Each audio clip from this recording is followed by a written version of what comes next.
সকালে ঘুম থেকে ওঠার পর মনে হলো র্যান্ডমলি আজকে হঠাৎ ডেটা একটা শুট করি। চলো, এ পাশে একটা সুজির উপমা বানিয়েছিলাম যাতে ভরপুর ছিল ভেজিটেবলস আর খুবই হেলদি আর খুবই ঝুড়ো ঝুড়ো হয়েছিল, যেটা আমি আমার শাশুড়ি মার কাছ থেকে শিখেছি।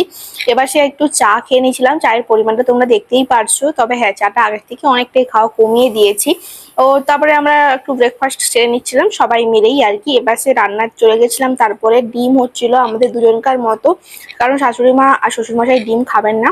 আর এর জন্য ওনাদের জন্য মাছ ছিল, আর এই পাশে মাছ চকলেট খেয়ে নিচ্ছিলাম অনেক দিন পর। আর সেদিন গোপালকেও দিয়েছিলাম, আর ওটা আমরা একদম প্রসাদ হিসেবেই খেয়েছি। ওয়ান পট একটা তরকারি বানাই আমি, সেটা ওই যে সোয়াবিন আর মসুর ডাল আর আলু দিয়ে প্রেসার কুকারে জাস্ট এক নিমেষে হয়ে যায়, রুটি বা ভাতের সাথে দারুণ লাগে। লস্যি খেয়েছিলাম গরম যেহেতু, আর আবার সন্ধ্যেবেলা একটু চা বিস্কুট খেয়েছিলাম। আর রাতের ডিনারটা আমাদের ছিল এই ওয়ান পটের একটা তরকারি, ভাত আর লেবু লঙ্কা দেখতেই পাচ্ছ সাইডে।